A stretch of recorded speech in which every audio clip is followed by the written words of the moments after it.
We will not submit to nuclear blackmail anymore, and that we will not make a distinction. आता आपण अण्वस्त्र हल्ल्याच्या धमकीला घाबरणार नाही हे दाखवून दिलं. आता आम्ही दहशतवादी आणि त्यांच्या समर्थकांमध्ये फरक करणार नसल्याचं यातून स्पष्ट झालं. आता हल्ला झाल्यास तो पाकिस्तान सरकार अथवा त्यांच्या पाठिंब्यानं झाला आहे. हे भारताचं नवं धोरण आहे. हे जगानं समजून घ्यावं आणि आम्ही ते करून दाखवलं आहे. सिद्धांताचा विचार केल्यास ही अत्यंत नियंत्रित कारवाई होती. जर आम्हाला युद्ध करायचंच असतं तर जे 10 तारखेला हल्ले झाले ते आम्ही 8 तारखेला देखील करू शकलो असतो. इस्लामाबादेत असलेलं चिंतेचं वातावरण आता भीतीत बदललेलं होतं. भारताच्या हल्ल्यांनी भेदरलेले पाकचे पंतप्रधान शहबाज शरीफ भल्या पहाटे 4 वाजता राष्ट्रीय सुरक्षा परिषदेच्या बैठकीत पोहोचले. याच बैठकीत एकामागोमाग एक बातम्या धडकू लागलेल्या.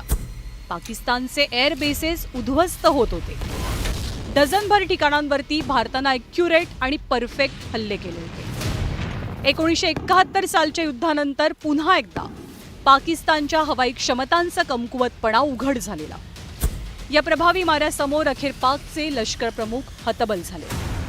निर्माण झालेली परिस्थिती मान्य करण्याशिवाय त्यांच्यासमोर दुसरा पर्याय नव्हता. कारण भारताची ही कारवाई मर्यादित स्वरूपाची नव्हती. खरं तर ही कारवाई म्हणजे एक वर्चस्वाची लढाई होती. या कारवाईनंतर यापुढे पाकिस्तानला आपल्या हवाई क्षेत्राचा ढाल म्हणून वापर करता येणार नव्हता.